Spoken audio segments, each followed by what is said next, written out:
Hey, welcome back, everybody. It's the SCB Steelers Podcast presented by Deck Roofing Incorporated of South Florida. And a quick shout to my daughter who's down there at the John Deck Bar right now. I had a photo sent to me earlier this week of them enjoying a shot of Screwball peanut butter whiskey. And yeah, she's a fan, and so I'll never hear the end of it.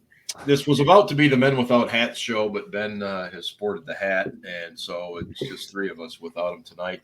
And a lot going on. Steelers OTAs are underway. That's phase 3, and then, of course, they finish up with the mandatory mini camp here. GM stuff is finally over. They've got some other front office stuff happening, and I want to start tonight, though, with this so-called talk that we are negative on this program. And what I'm going to do is I want each one of you, and I'm going to start with Ian. Ian, I want you to say something positive, okay, about a Steelers player. Something positive about his ability as a football player. I feel like I'm back in high school.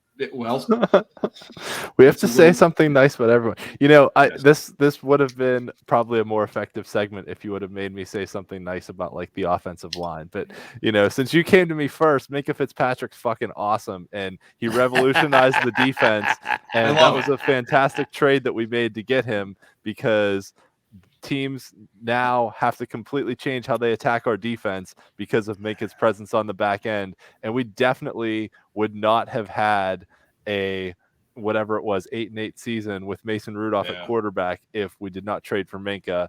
And we have 3 all-pro players on our defense, one at every level, with Cam up front, TJ at linebacker, and Minkah on the back end. And it's really friggin' cool to have Minkah Fitzpatrick on our team. Now that is positive talk right there. Scarps, give me something positive about a Pittsburgh Steelers player. Something positive about his ability as a player. Kenny Pickett. Oh, boy. is going to throw 9,000 touchdowns this season. You're just making shit up as real you quick. go along. All right, here's how I'm going to do this. I am honest, I am truthful, and I am real. And those can tend to be negative personality traits. Some of the kids would call it being a hater, okay? But we need more positivity in this world, so I am willing to expand my horizons. However, I will not blindly follow Steelers Twitter into thinking that this team doesn't ever make mistakes or this team is the truth or the gospel. 20-0, baby. Okay? However, I will not be tweeting fire emojis with Kenny Pickett's number 1. But I will say that I am grateful and positive and being positive that Najee Harris is a really good running back, and I'm going to enjoy his time here as much as I can because they will probably run the wheels off of him in a positive way. But no, I'm very grateful that they have Najee Harris, and it looks like their O-line should be better than last year. I really hope it is. So there are some positives here, but baby steps. Yeah, another positive comment. And lastly, I come to Mr. Ben Anderson. And Ben, I am going to ask you to make one positive comment about Mason Rudolph.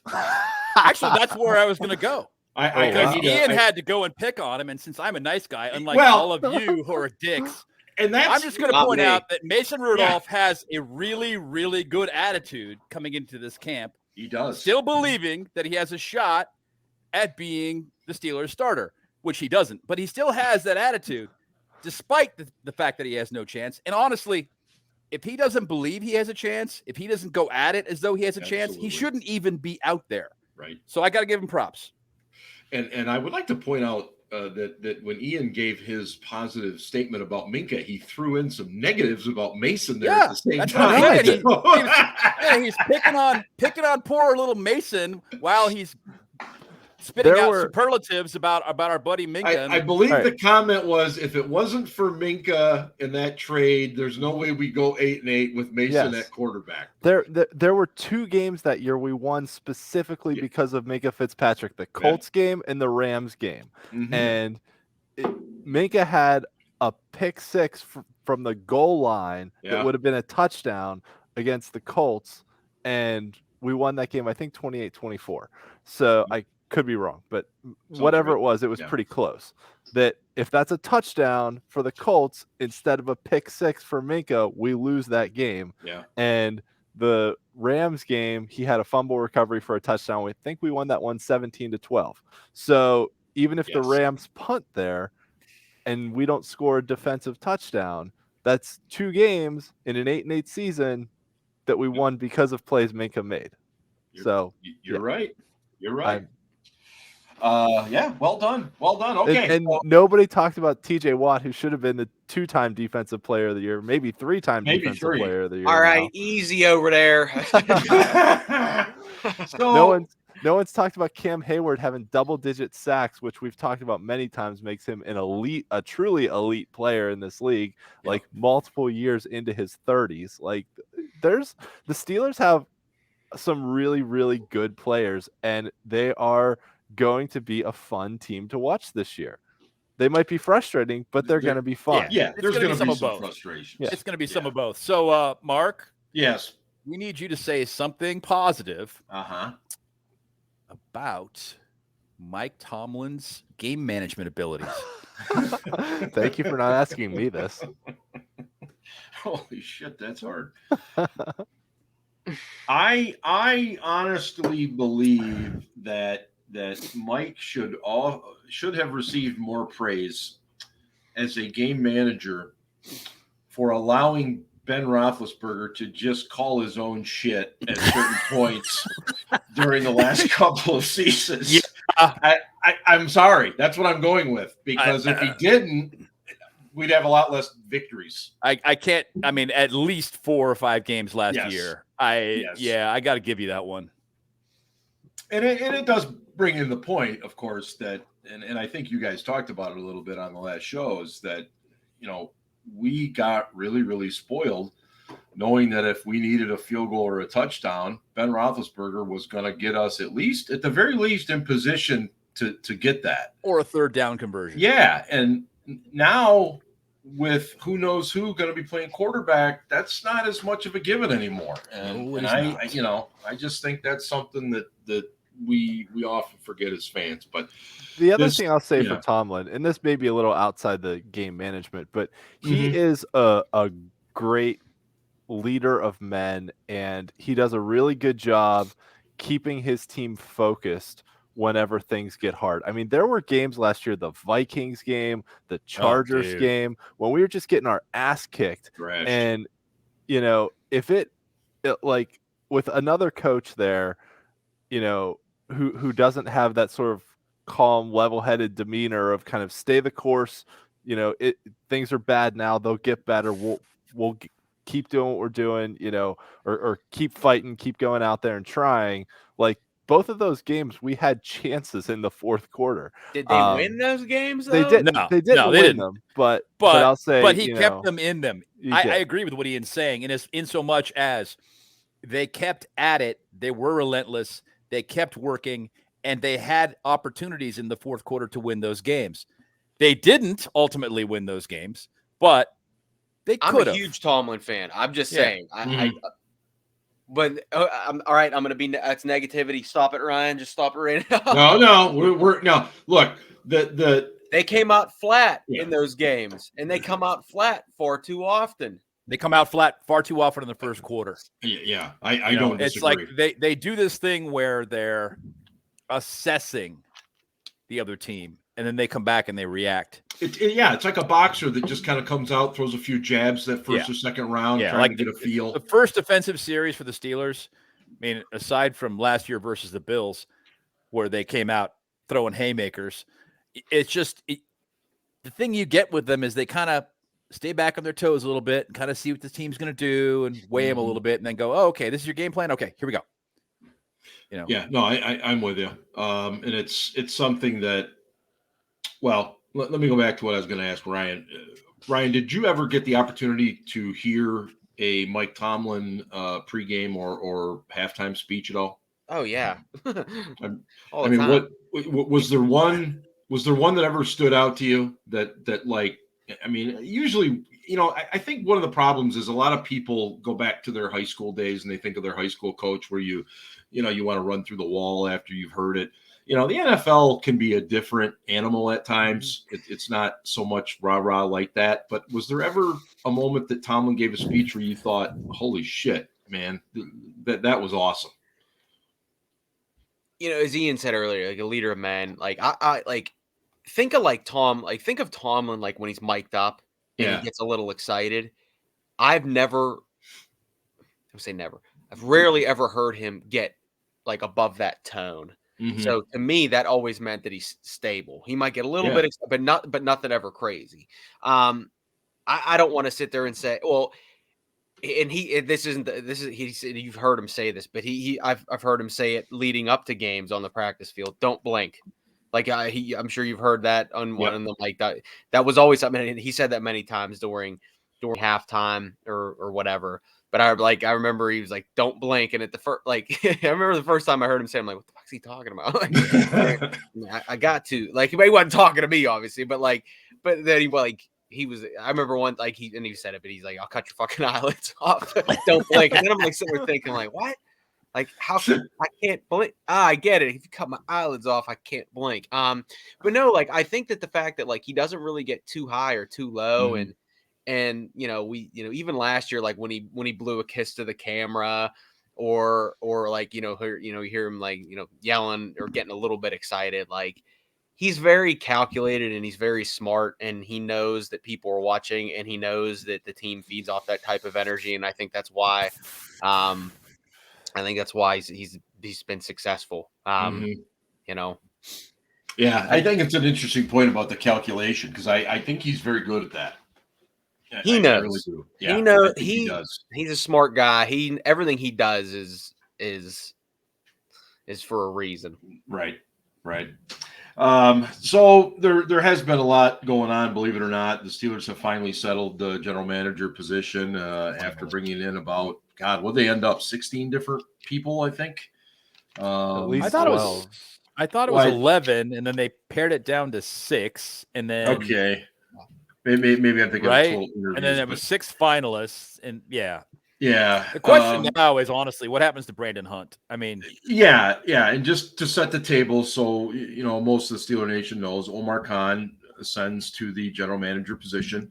They will bring in Andy Weidl from Philadelphia, who has, if you talk to most football people, they'll tell you he's a good football guy.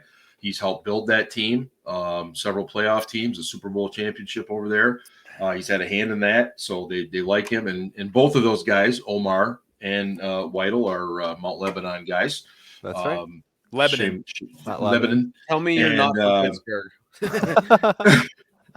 but to Ben's point, what is the fate of Brandon Hunt? Because I think if you went back to the beginning of this entire GM search, there was kind of one of two theories here. There was I think they'll kind of keep Omar on the financial side and let Brandon take the player personnel side, or they're just going to go with Brandon Hunt the whole way. And that you would have lost money, because that has not happened. So Ben, lay it out. What does all this now mean for Brandon Hunt? I mean, he's not getting either of those jobs. No, I think I think they came to the conclusion probably earlier in the process than any of us imagined that it wasn't going to be a good situation keeping both guys. Mm-hmm. That Brandon, they didn't want to push him out, but they knew he was going to have opportunities, and that asking him to work for the guy that he was competing with for the job wasn't necessarily very fair. I'll compare it to when Mike Tomlin got the job and Russ Grimm was a candidate, and he immediately wasn't Hunt though pulled his name out before Tomlin got the job, and Russ Grimm was under the impression that he was being offered the job because he said they were negotiating with me. Well, what they were doing was talking numbers, but they didn't ever actually give him a formal offer. Mm-hmm. And the way he found out that Tomlin got the job was someone from the media called him. So he was less than happy about that. And resigned immediately, which Right. understandable. Yeah. So he would have been the O-line coach at that time. Yeah, they've been down this road a couple of times, and probably just saw the potential for conflict. And rather than do that, they just made, other plans. I mean, and as Ryan's pointed out, Andy Weidl's got Kevin Colbert's blessing. He seems to be impressed with him. That makes me feel better about it. Do I wish they had gone with the football guy in the big chair? Yeah, I do. I wish they had. And I think at the end of the day, they decided that it would be easier to replace Brandon than it would be to replace Omar, which may or may not be true. I don't know. I don't work there. But I think that at the end of the day, that was the way Art looked at it. And so he made that decision. He had two guys he wanted. Couldn't keep them both. Had to pick one. Tough decision. Okay, how am I going to do this? How am I going to make it work? All right. If I do X, Y, and Z, I can make that happen. Brandon Hunt's got that job in Buffalo, it sounds like, as the assistant GM. He's interviewed in Philly, Buffalo, and I believe Vegas, which he did not get that job, though. He should be thankful he didn't get the job in Vegas. Well, fuck amen, that place. Amen to that. That's a dysfunctional fucking organization right there. It is. I don't need to say much. The other thing Mark didn't mention about Andy Weidl is that he, prior to going to Philadelphia, he was in Baltimore for about 10 years, from 2005 to 2015 as a scout. Yes, he's got that Ratland stench on him, huh? Got purple stank on him. He started in Pittsburgh as a scout in like the late 90s. Then was in New Orleans for a few years, and then was in Baltimore for about 10 years. That guy in the Mon and wash him off. Well, going from Baltimore to so Philadelphia, clean though, Ryan. It's so clean and it's not choppy at all. That's the last place you want to be, man. It's fine. I mean, the Mon further down, like into West Virginia, is not too bad. But like once you start to hit the coal mines and the steel mills, then it gets a little dicier, a little less clear, a little murkier. Yeah. Well, hold on. Since we've established you're not from Pittsburgh, I need to clear this up. The Mon has a silt base, which is why it looks murky, because the silt and mud in the water comes from the base. The Allegheny has a rock base, which is why it looks clear.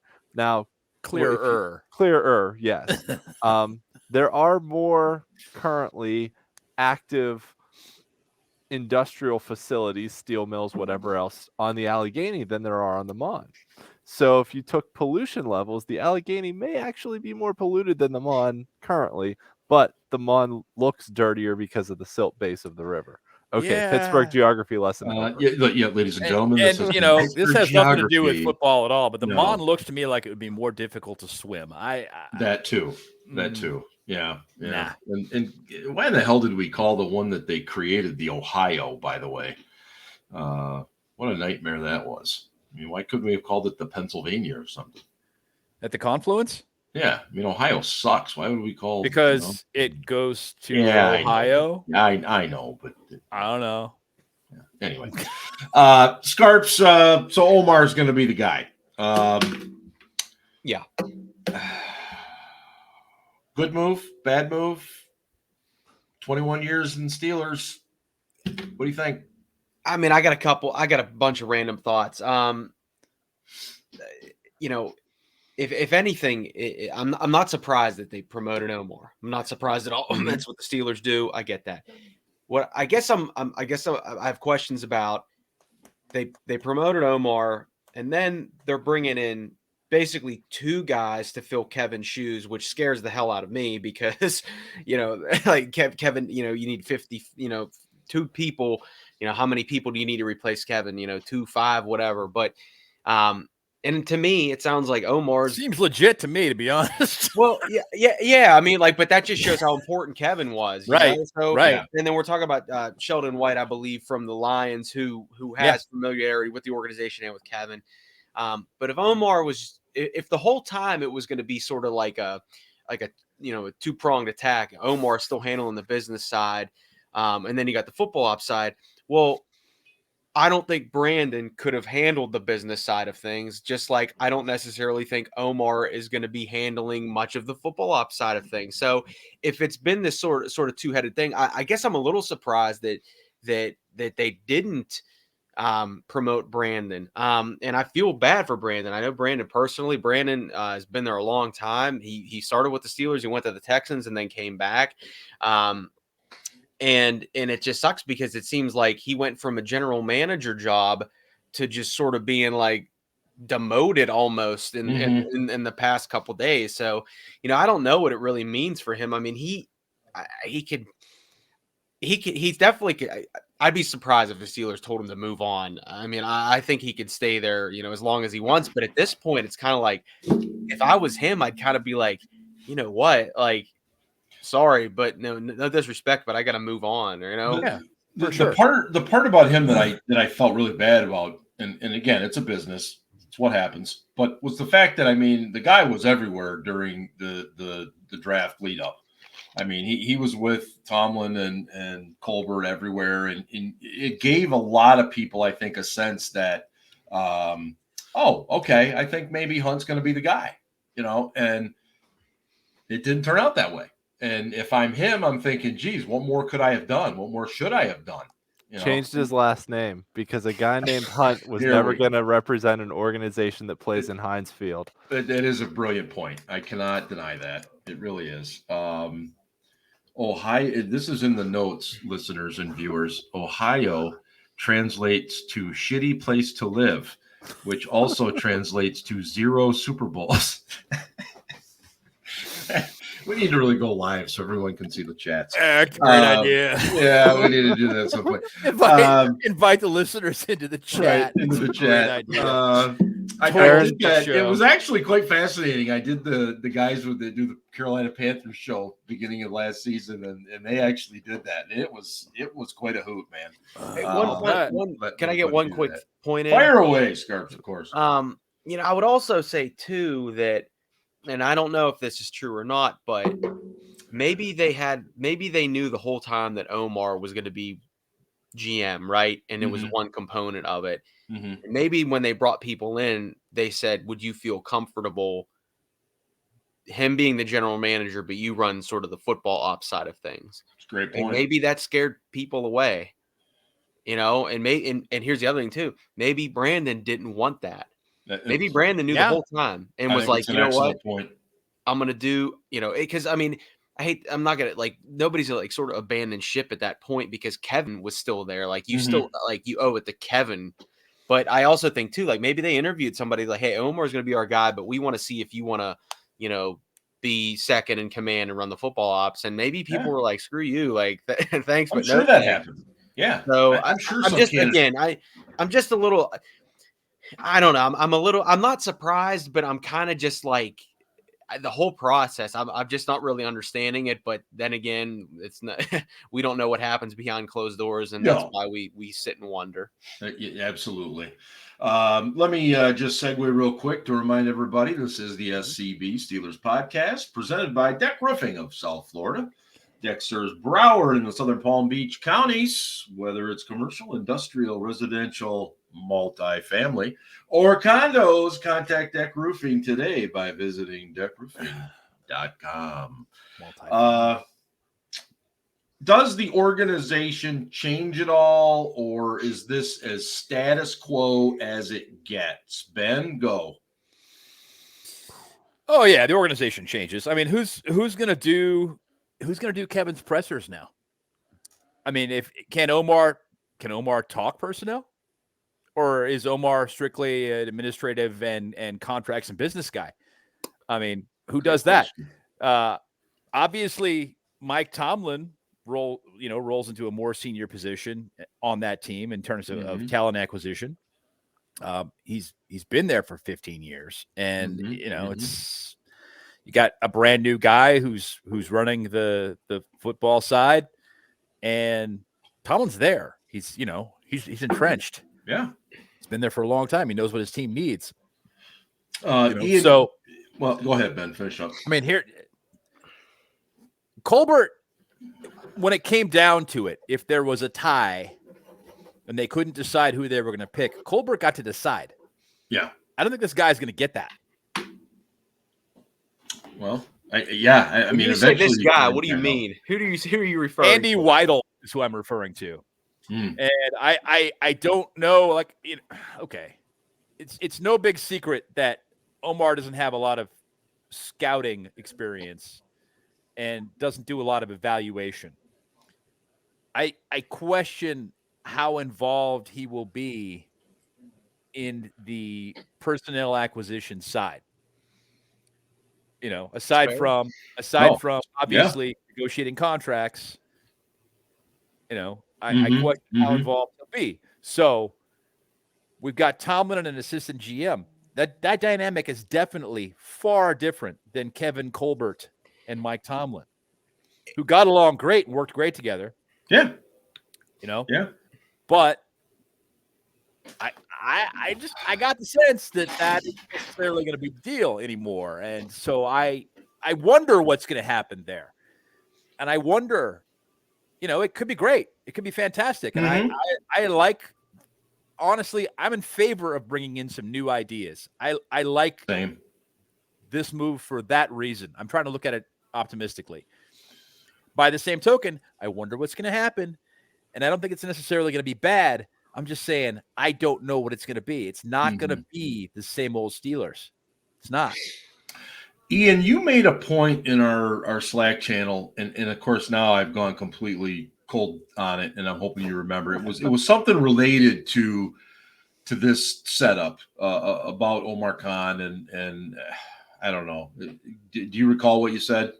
Maybe probably not. I'll have to dig it out, but it was a good point, and like I said, my brain completely locked up there. It was probably Ryan. Ryan had a lot more good points than I did, and he may have. I know we were all kind of talking about it. The one thing I will say though is we should have seen this coming after the draft, because looking back at the pro days attended, Brandon Hunt went to Liberty, Ole Miss, Cincinnati, North Carolina, Maryland, Western Kentucky. But of the quarterback class, he went to Liberty, Ole Miss, Cincinnati, North Carolina.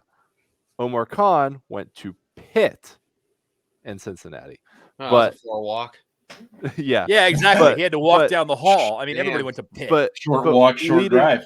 But Brandon Hunt was not listed as having gone to the Pitt one, though. So, you know, leading up to the draft, we talked about like, do they take a quarterback this year with the knowledge that a new GM is going to have to live with that quarterback? That was the point. Was it. Omar was at Pitt's pro day. Brandon was not. They chose Kenny Pickett. So, you know, does Omar have some comfort level with Pickett, right? Because that's GM, head coach, and quarterback are always like the three things that fall into place. You know, there's that meme of the Cleveland Browns cycle of sadness, right? That it's, you know, they have hope and then they have a terrible season, or they draft a terrible quarterback. They have hope. They, fire the coach. They fire the GM. They draft a new quarterback, and then the cycle just starts itself, over, basically. Excuse me. So, you know, I guess the question I would have would be, A, how much say did Omar have in the quarterback they drafted if they knew he was going to be the GM? And B, that, you know, since Omar was at Pitt's pro day, does he have some comfort level with Pickett, and does that kind of ease in the transition to the next generation? Ben, you seem like you have something to say. I think actually Scarps has got something to say, and I want to let him talk. No, first. You're good, Ben. You're good. Okay. I'll go. I don't think I would be very surprised if Omar had any say whatsoever in who they drafted this year. I would be shocked. It makes two of us. Let me ask the question. Does it I don't see Omar going to college games next fall either. Does it lend some credibility to the fact, though, that because they've got the quarterback, and what Ian's point is that, you know, normally when you see these cycles happen, a new GM, he wants his own quarterback, his own coach, that kind of thing. Obviously, Mike Tomlin's not going anywhere. So does that give Kenny Pickett a longer leash than he might have let's say, in a different situation. Had I they don't gone think out Kenny and gotten Pickett really has Louis to worry Riddick. about his leash. He's in Pittsburgh, where the fans fucking love him and think Yeah. he's the, Dan Marino reincarnate, which he's not.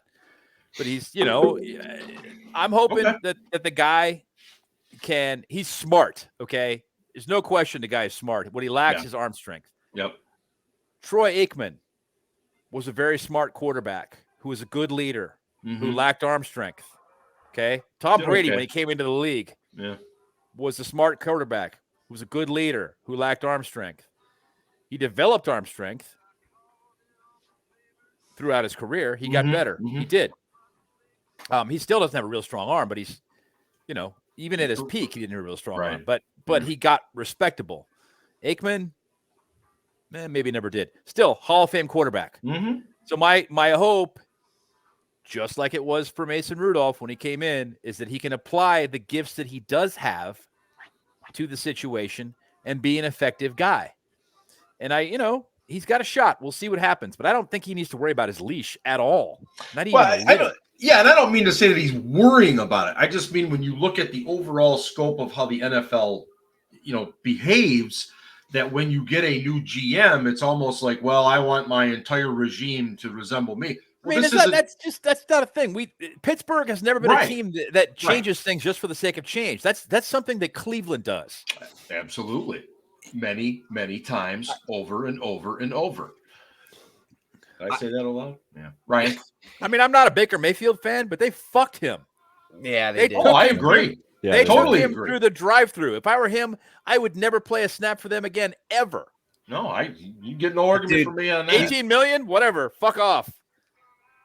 You can't question that dude's toughness and heart. Like, Nope, I don't. Exactly. But and maybe, and I think we're getting too hung up on titles here as well.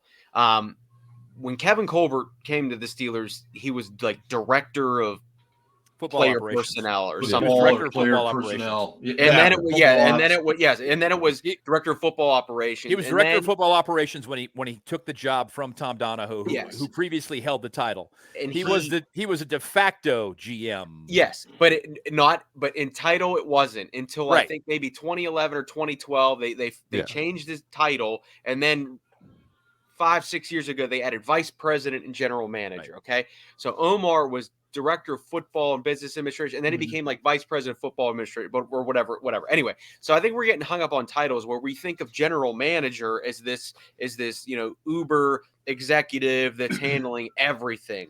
Okay, and what I don't think is going to happen, I don't think there's going to be a lot of change. And I say that, and Ben, I completely agree with you. I do not see Omar being at Bama, Texas A&M next October. What about Pitt and WVU? About that?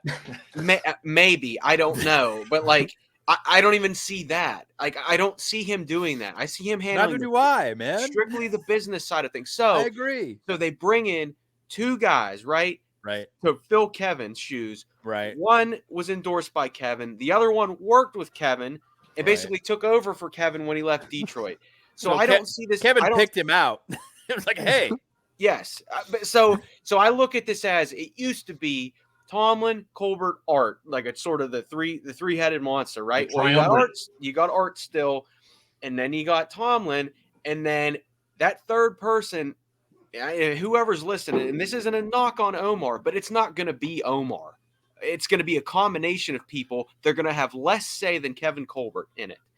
I want to give, I think it was Mark Cavalli credit for this, because he pointed out that they changed the title for Kevin Colbert to general manager because it was making it easier for him to get into college games to scout. As silly as that sounds, because what was happening was your sports information director at USC and Texas and Oklahoma was looking at, Eagles GM, Cowboys GM, Lions GM. And then all of a sudden, who's this guy from the Steelers, director of football operations, whatever? Yeah. It was just a semantics thing. And so that's really where the title thing came into. And again, I give credit to Mark for that, because he was writing about that this week. That reminds me also, Ben, what are you drinking tonight? Uncle Nearest, 1856. Very nice. It's a good year. It's some really good shit. I cannot recommend this whiskey high enough. Thank you, Johnny. Okay, very good. Ian, your choice of beverage this evening? Birthday gift. I am drinking a Jim Beam that was double aged in oak barrels, so it was aged twice. Beam. I'm not usually a Jim Beam fan, but this like double oak aged is really need good. to send you some good whiskey. Outstanding. Really. I also have like Redbreast and Tullamore Dew and all that other stuff in my closet, but I went with the double oak aged Jim Beam tonight. It's quite good. I am working on the Redbreast tonight, and I'm about to crack one of my last Southern Tiers as well. And love Southern Tier. Scarps, you're not joining I think us? he's on the soda water. Yeah, I'm still cutting back. I'm still cutting back, but I have the non-alcoholic white grape sparkling water Giant Eagle circa 2021. Gin Eagle. I'll drink next Thursday. Hey, no peer pressure around here, buddy. No peer pressure. No, plenty of peer pressure. That's bullshit. There's plenty of that. I'm trying to cut back, man. I'm getting fat. It's actually the only time I ever drink whiskey. Ryan, if you drink like down to the top of the label and then fill it up with vodka and just shake it up a little bit, you'll never know the difference. You never know. That's right. Ryan, if you just do a little cardio when you're at the gym. I do, dude. Listen, I'm officially at that age where if I drink I am officially way the fuck older than you, and I can get away with it. Listen, man, jeans are terrible sometimes, and I don't mean Levi's, all right? Right. Right? DNA's a bitch, man. Fuck. Can't escape it. What the hell do you think? I got no hair. All right. Next me too, with the hair thing. The Steelers are in the midst of OTAs. It's phase 3, kids. And all the talk has been mostly, as it is every freaking year, it's about who's not there rather than who is there. Stephon Tuitt is not there, but his buddies, Cam Hayward, Tyson Alu, both say, I just want to say the sky is falling. Well, I suspect it is. It really is, for sure. It is. It's absolutely falling. We should all be freaking the fuck out. Well, yes, all because Stephon Tuitt's not there. Is that what you're getting at? No, it's like every fucking year. Yeah. Somebody doesn't show up for OTAs, and we have to make the huge deal out of it. Because, oh my God, you'd think they were taking the fans' money literally out of their pockets and then not showing up. By the way, these workouts are also voluntary. Yes, voluntary. It's not like your high school coach, everyone, where when the high school coach says voluntary, and that means I better have my ass there. That's not what it's like at the NFL level. I'm just checking out Ian's meme. Yeah, it's not. All right. But so Tuitt's not there. I'm still not in any way, shape, or form ready to say that he's not coming back because there's still the mandatory minicamp and there's still training camp. I think if he doesn't show at training camp, then it's probably safe to say he's done. But until then, I'm not going to worry about it. Well, I think they believe he's coming back. Obviously, nobody's talking, so I don't know for sure. But I think based upon their actions thus far this offseason, they believe he's coming back. So we'll see. Ryan, any thoughts? No, that was really enlightening. On Colbert? Or not Colbert, Tuitt? I don't know. I don't know. The good thing though is, and we had talked about this before the show, is that there is a unified message and everybody is on the same page. They're all saying the same thing.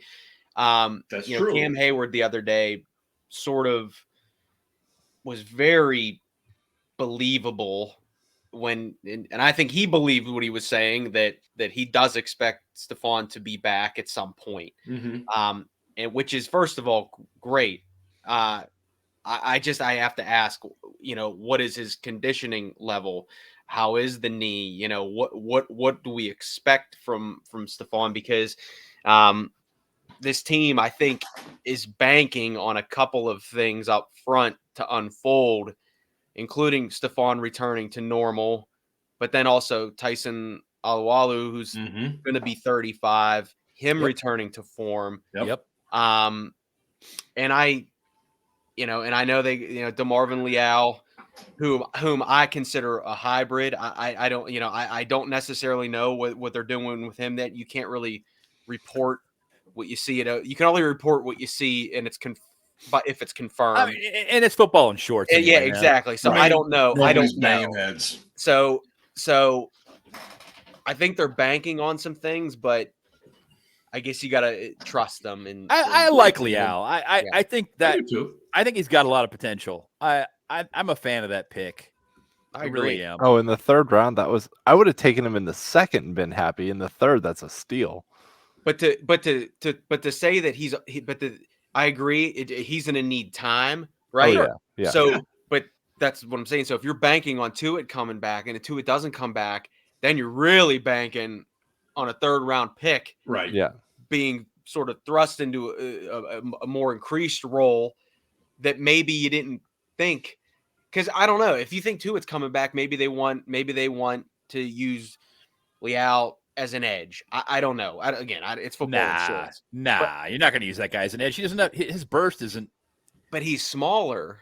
I would consider. Here's the thing: if you're playing like a big nickel, I would consider using Leal like when you're in a 4-man front, basically, right? With two down in a 3-point stance. Yeah. You could use him essentially like a third end / edge as a like big nickel front to help you against the run. Maybe spell Highsmith a little bit, or I don't know. I mean, honestly, as bad as Wormley was at working the gaps last year, I don't see Leal being a downgrade. Worse. No. Honestly, Leal against the run, Chris Wormley was awful last year. He was terrible. He was. The guy I think is going to have a good year is Loudermilk. I like Loudermilk. I hope so. He was kind of up and down. He was, but I just saw some things from him that make me believe. Did you watch any of that? His what? His Vikings film. He only played about 12 snaps, but on every single snap, the man he went against just took his lunch money. Yeah, and that's going to happen. He's a rookie. It's going to happen. A fifth-round rookie too. Not I saw him battle. That's what I saw. I know. And I agree. And he worked. And you got a whole year after that, a whole off season for him to gain some weight, gain some confidence. The thing that works against him is he doesn't have real long arms like Tuitt. That's true. That hurts him a little bit.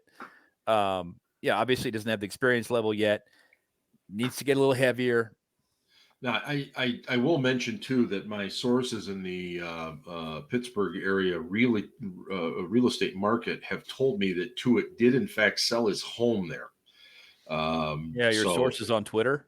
Well, all 12, and that he's currently living in Indiana somewhere or something like that. So take that for what it is. I'm still not buying anything until we get to training camp, and if he's not there, then fine, and if he is, well, then good. I have one concern. My one concern is that at this point, a few years ago, everyone said Le'Veon Bell was coming back. And granted, that was a completely different and that's situation. where all the concern is coming from, because everybody said Le'Veon Bell is coming back for sure. Yeah. And granted, Le'Veon Bell told everyone he was going to come back and then changed his tune when he found out he didn't have to come back and could hit free agency and all that. Right. Like, because there was the sort of question that his agent didn't know and was kind of an uncertainty on the accrued seasons and would he be eligible for an increased franchise tag, or did he have to play 8 games, or what was it? And in retrospect, that was a terrible decision on his part not to come back, but a $30 million mistake on his part. But it also saved the Steelers some cap money. In fairness, and Kevin Colbert's not perfect, and no. I think he erred that season by making this decision. After week 9, what Bell said is, I will come back. I will report after week 10 if you promise me you will not franchise me next year. And Kevin said, we will never give up our collectively bargained rights ever, under any circumstances, were Right. not going to make that deal. Nope. And they didn't tag him the next year.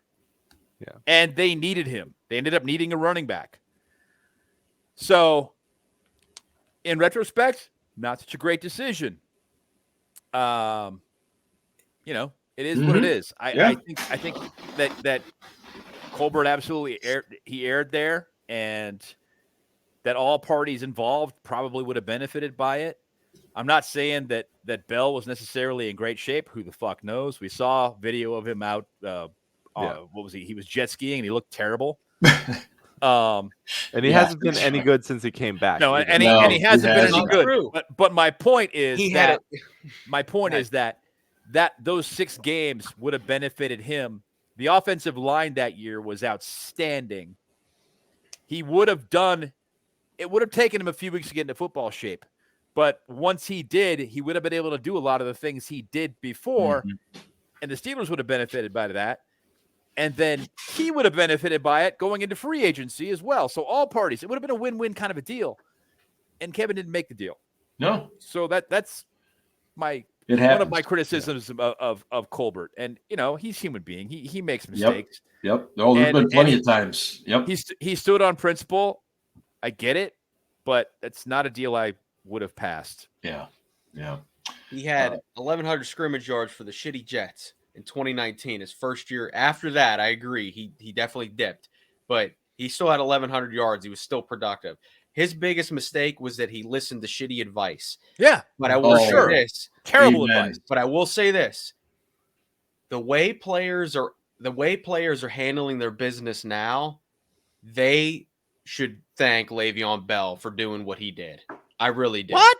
I really do. Ooh, interesting. Why? Interesting. Because and listen, and I've said this before, we'll never officially know the numbers. We can ballpark what he walked away from, okay? Right. But he knew that they were running the wheels off of him. They were. Just like Najee knows it. And he stood up. 400 touches. Yes. And he stood up for himself. And again, I don't necessarily know how I would have made that decision. And it did cost them money.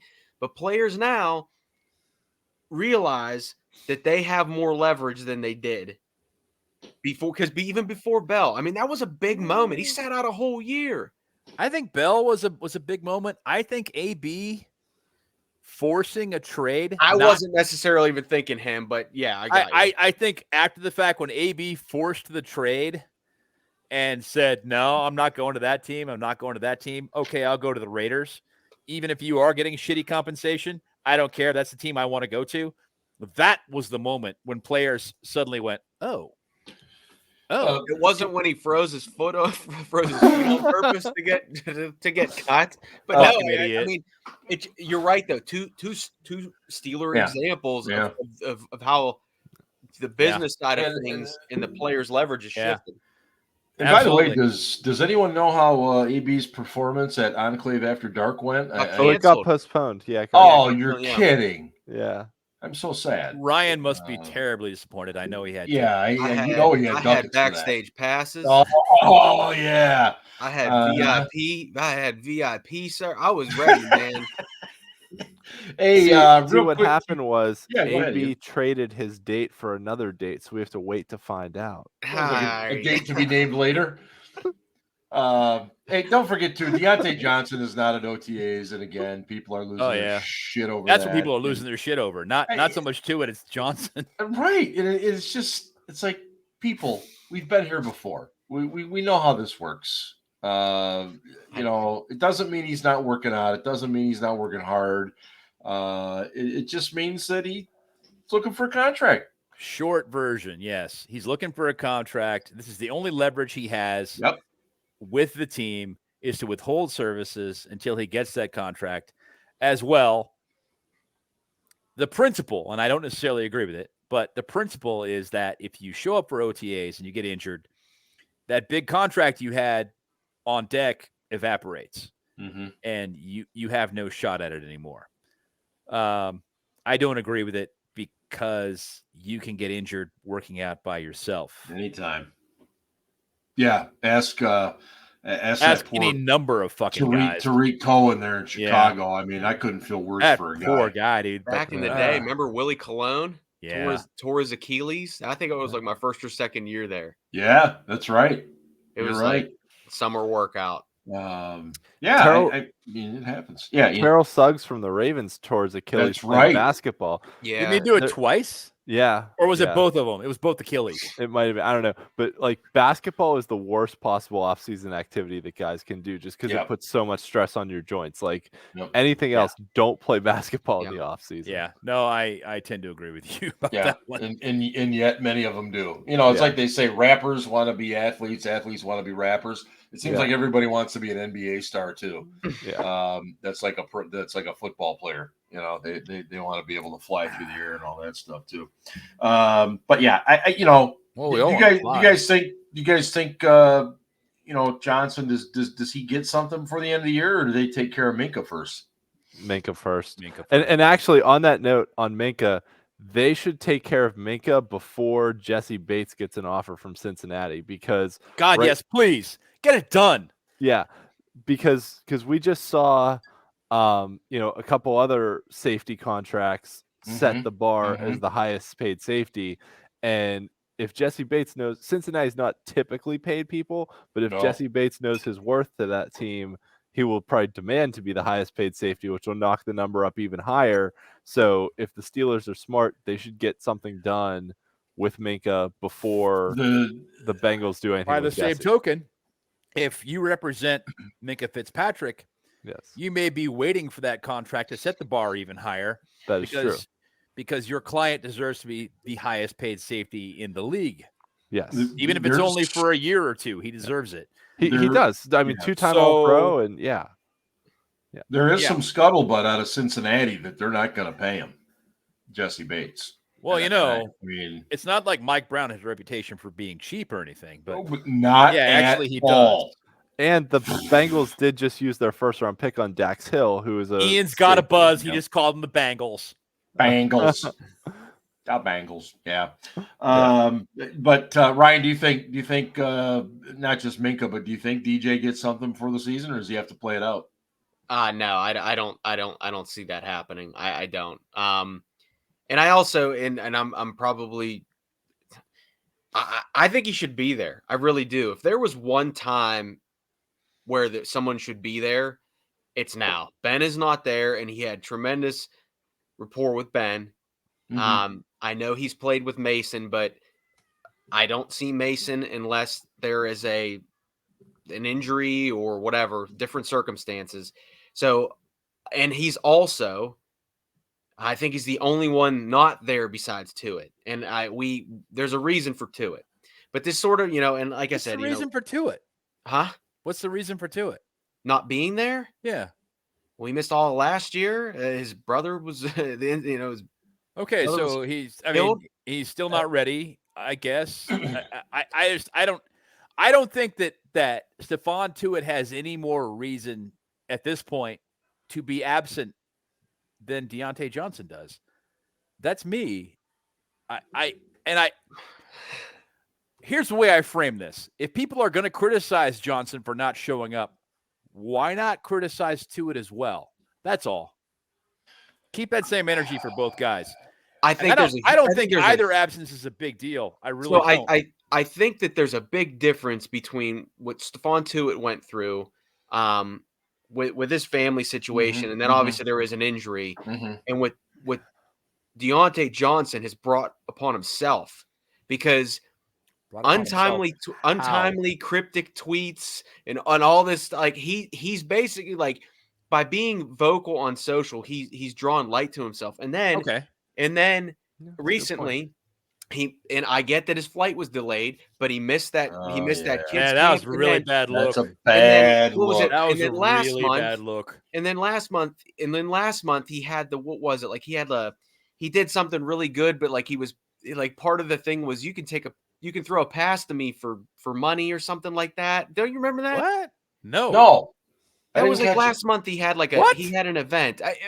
It wasn't like he wasn't stealing people's money or anything. Like, it was like part of a charity event, but like the way it was phrased, it was like It was like, hey, you know, okay. So he was taking money to throw a pass to him for charity. yes, but it looked like, the way it came across was like, hey, throw me a football for $50. Like it, like Okay. no, because the Okay. the DJ, I get it now. yes. So like, it wasn't for personal enrichment.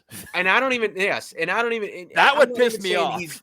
I don't think he's a bad teammate. I don't think he's a bad person. I just think that like he like untimely tweets and just untimely circumstances and stuff, and then him not being how there. bright. Honestly, Deante is. He ain't Hines Ward. Let's just put it that way. I mean, to expand on Ryan's point too, if I may, I think something Ryan mentioned right at the beginning, which was a really good point, is like there with Ben retiring, there's a real lack of leadership in this offensive group, and if Deante had shown up, he could have really like taken on a leadership mantle because he is one of the veteran guys on offense now. But he's not. That ain't him. He's not. Well, I agree with you, Ben. But that's why they need to sign a veteran wide receiver. That the wide receiver group right now is leaderless. Not the wide receiver group. The whole offense. The whole offense is young. Well, like James Daniels seems to have taken the leader role on the offensive line. So I was glad to hear that. He seems to have come in and kind of asserted himself, which is good. As far as the rest of the offense goes, I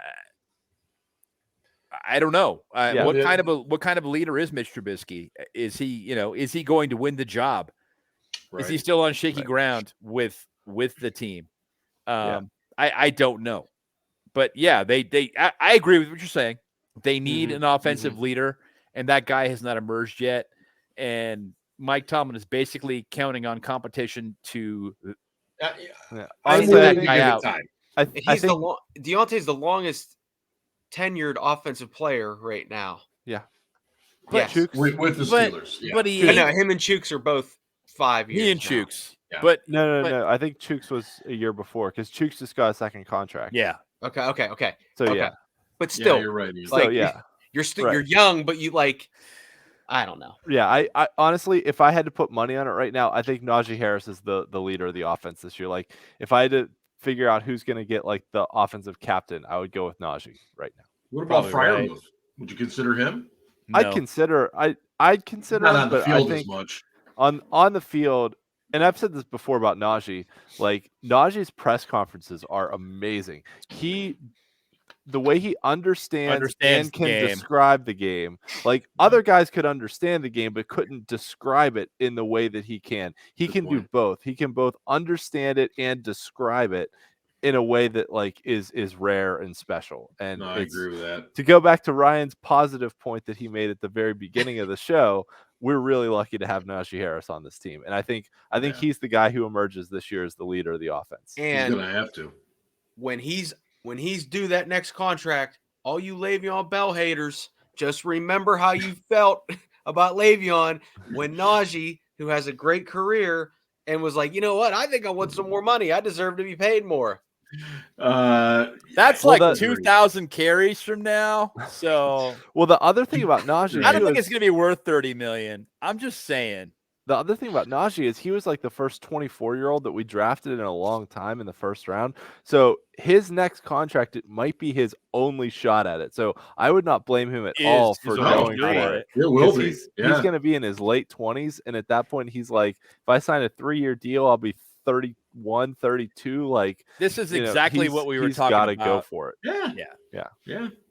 While we wrap things up here, I just one quick parting shot. I am so sick and tired of these stories that certain people are writing about Ben Roethlisberger having bad blood with Kenny Pickett and Mitch Trubisky. It's like, stop it. What? Oh my God. I've seen some articles pop up. It's so stupid. It's just, Mark, I know really Ben negative. Why are you so negative? You know what? Fuck it. We're negative. I don't care. No. I just, it's so irritating. I know Ben is not the nicest guy in the world. I know Ben is not the greatest person in the world. I know all these things, but quit trying to manufacture shit. He makes a joke basically on a radio show and everybody, Ben's mad. The team didn't want him back. I don't think that was a joke. I didn't. Did you listen to the radio? Did you listen Context to the interview? The context. It was a joke. It absolutely was a joke. And and I'm going to say, Jerry it was Dulac. kind of him laughing at himself. I agree with what you're saying about Jerry, yada, yada. Okay. But listening to that interview, that was Ben kind of poking fun at himself and going, you know what? First of all, my coach and my GM don't even want me back. That's where I'm at this point. Have you you act like you act like Ben has never thrown a passive aggressive dick dart. Oh my God. Like, ever? Lots of times. Like the time he threw the interception to Shelby Harris at Denver and blamed Pouncey for pushing him back too far. Or when he blamed AB for running like the route too flat, or any other time he threw a teammate under the bus. And I acknowledge all that, Ryan. I do. I just think here's the thing, though. It's overblown. He talked to Kenny Pickett. He had Mitch Trubisky over for dinner. Mason. Seriously, how can I literally Mason Rudolph must have like some pictures of somebody or whatever that or some video evidence of something that Ben did not approve of. No, I'm being being honestly, negative. Don't be negative. Yeah, you guys are all so negative. I'm just surprised. I'm super stunned. nice, but the point that I was going to make is we've all worked with people we didn't like and who maybe didn't like us. I mean, the people who didn't like me that I work with obviously were wrong. Tell me about it. I'm on with you assholes every not week. Everybody's perfect. That being said, we've all worked with people we didn't like for whatever fucking reason. And, Ben and Mason weren't buddies. Nah, it just didn't work. I don't think Mason's ever been to Ben's house for dinner. Ever. And, obviously Mitch Trubisky has been. Doesn't that seem odd? If he was, I don't really care. What did the Roethlisbergers serve for dinner? Was it just like burgers shish and dogs? Kebabs? It was shish kebabs. Because they grilled out that night.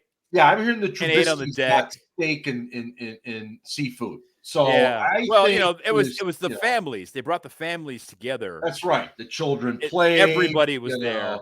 While Rudy's out with these fashion models and all this other shit. Yeah, I mean, it's not like Mason Rudolph has a hard time getting laid. So I think he's probably all right.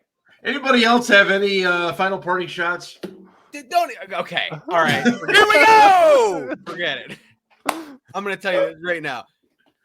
Mason Rudolph has never, ever had a problem with that. I know. Hey, you just broke up with a model. You said he can't. I just said he's never had a problem getting laid. Oh, I thought you said he can't get laid. My bad. No, I never said that. I'm sorry. Because I was like, wait a minute. Hold on a second. Sorry. Yeah, you're like, wait, we're sorry, talking my about the same Mason, guy? my Mason negativity towards Mason radar went up. You got laid out by Earl Thomas, so